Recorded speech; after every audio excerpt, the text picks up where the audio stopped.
Nós vamos falar hoje sobre a amelogênese. A amelogênese vai ser o estudo do esmalte, e o esmalte ele vai ser uma estrutura que vai recobrir a coroa dos dentes. O esmalte ele vai ser o tecido mais mineralizado do organismo e ele vai ser extremamente duro. E por ele ser extremamente duro, ele vai ter um alto conteúdo inorgânico, mais exatamente 97% inorgânico, 1% orgânico e 2% de água. O esmalte ele é um tecido extremamente friável, ou seja, quebradiço, e quanto maior o grau da sua mineralização, maior vai ser a natureza do esmalte, a sua natureza cristalina e a sua translucidez. O esmalte ele vai ser o único tecido mineralizado acellular quando for totalmente formado. Então, agora nós vamos falar um pouco sobre o desenvolvimento do esmalte, mas antes de continuar essa aula, nós vamos falar que hoje nós vamos falar sobre o desenvolvimento do esmalte e sobre a estrutura do esmalte. O esmalte ele é uma estrutura muito grande, por isso nós vamos ter dois vídeos para eles. Primeiro, nós vamos ter essa que fala sobre o desenvolvimento e a estrutura do esmalte, e a segunda aula vai ser somente sobre as fases da amelogênese, que é a fase secretora, a fase de morfogenética, a fase de diferenciação, a de maturação. E hoje nós vamos falar sobre o desenvolvimento do esmalte e sobre a estrutura do esmalte. O esmalte ele vai começar a ser formado por células epiteliais originadas do ectoderma, e essas células elas vão ser diferenciadas em ameloblastos. Os ameloblastos, recapitulando, eles são células formadoras do esmalte dentário, e quando esses pré-ameloblastos completam essa diferenciação em ameloblastos, eles só vão poder completar essa diferenciação quando depositar a dentina do manto. Então, essa formação do esmalte, ela vai acontecer na fase de coroa. Então, o início dessa formação vai ser na fase de coroa, que vai ser uma das primeiras partes.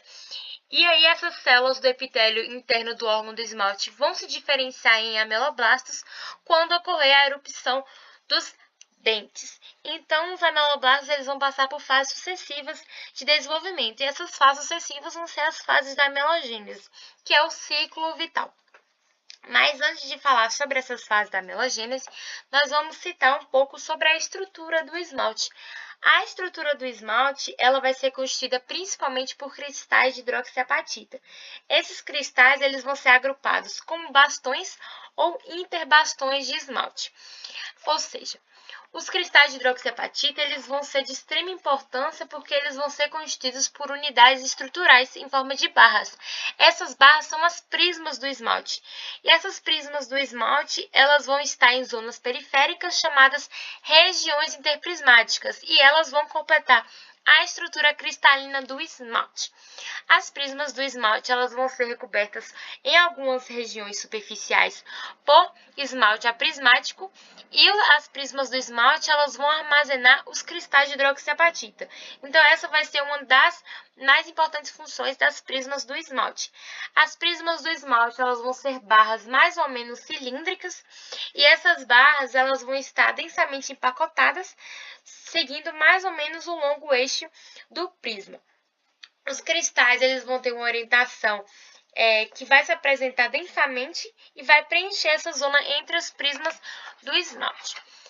Os prismas do esmalte vai ser um tipo de estrutura do esmalte dentário, mas também nós vamos ter outras estruturas. Mas é importante salientar que não vai existir uma diferença entre o conteúdo mineral das prismas e das regiões interprismáticas, ou seja, ambas delas vão ser formadas por cristais de hidroxiapatita. Outra estrutura que nós vamos falar na aula de hoje vai ser as estrias incrementais de Retzius. As estrias incrementais de Retzius elas vão ter uma formação que vai seguir um padrão incremental, ou seja, os períodos de aposição vão formar períodos de repouso. As estrias incrementais de Retzius elas vão refletir a mudança de diferenciação dos ameloblastos durante essa formação das prismas, ou seja, esses ameloblastos eles vão começar a depositar nessa matriz e eles vão mudar levemente de direção. E quando eles mudam levemente de direção, eles vão formar o que chamamos de estrias incrementais de Retzius. Nessa imagem nós podemos observar que essas estrias elas aparecem de forma transversal e elas vão ser essas preparações longitudinais dos dentes desgastados. Pela imagem, nós podemos observar que elas vão ser linhas escuras e elas vão ter uma falsa impressão de serem hipomineralizadas. As estrias incrementais de Reitzel, elas também podem aparecer como uma linha neonatal. Essa linha neonatal vai parecer com que essas estrias de Reitzel, elas sejam acentuadas, ou seja, elas vão refletir grandes mudanças que vão ocorrer desde o nascimento, ou seja, distúrbios sistêmicos nas crianças que vão poder afetar esse processo do desenvolvimento do dente, né? Ou seja, o processo da amelogênese. E além disso, elas também podem ser apresentadas em estriações transversais. Essas estriações transversais vão ser leves estriações e elas vão aparecer transversalmente em relação ao longo eixo das prismas. As estriações transversais é quando esse esmalte vai ser produzido numa velocidade alta e essa velocidade vai apresentar essas estriações transversais. Então, essa parte foi sobre as estrias incrementais de Reitzel, que é uma das estruturas do esmalte dentário, e a próxima estrutura vai ser a junção amelodentinária. A junção amelodentinária vai ser uma superfície de contato entre esse esmalte e entre a dentina, ameloesmalte dentinária dentina. A junção amelodentinária ela vai ser de extrema importância, porque ela vai garantir o imbricamento íntimo entre esses dois tecidos dentários e ela vai originar os tufos, as lamelas e os fusos do esmalte. Nessa imagem, nós podemos observar que a junção amelodentinária, representada pela letra C, ela vai estar entre esse esmalte e entre essa dentina. Então, ela vai estar entre o B e o D, que vai ser essa superfície de contato. Então, ela vai originar, né, como eu disse, os tufos, lamelas e fusos do esmalte. E nós vamos observar cada um deles agora separadamente. Primeiramente, nós temos os tufos do esmalte. Os tufos do esmalte, eles são finas e curtas fitas onduladas e eles vão alcançar no máximo um terço da espessura do esmalte. Os tufos do esmalte vão ter essa ondulação das áreas hipomineralizadas, resultando na aparência desses tufos. Então, os tufos, eles são meio que estrias mais grossas.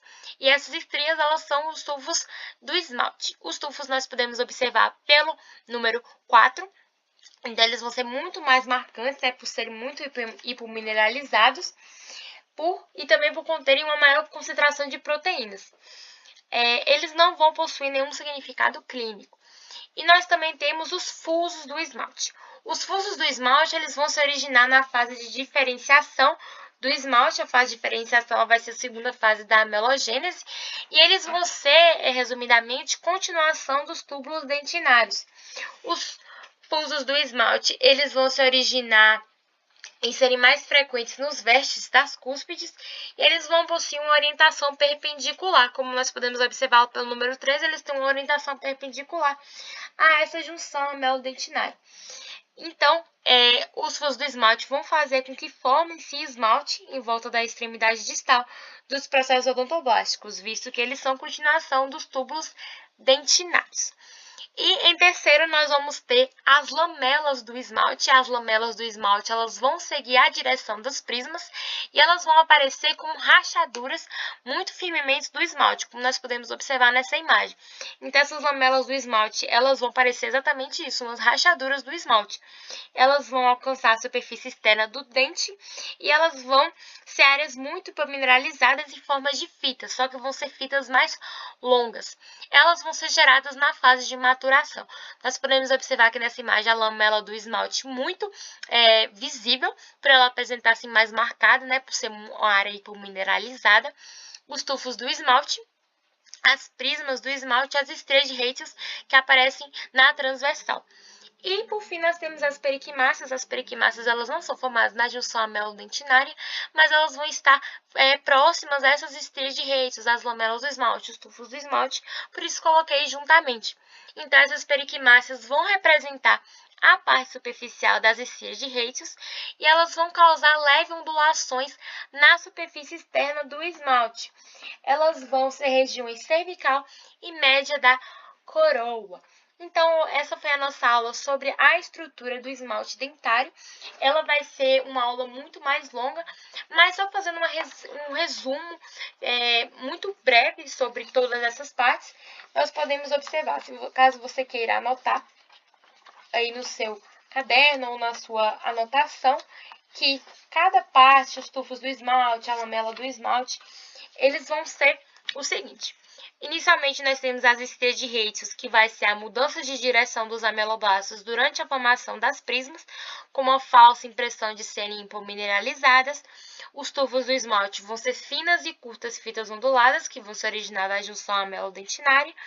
As lamelas do esmalte são áreas hipomineralizadas que vão aparecer rachaduras do esmalte em forma de fita. Os fusos do esmalte, eles vão ser continuação dos túbulos dentinários.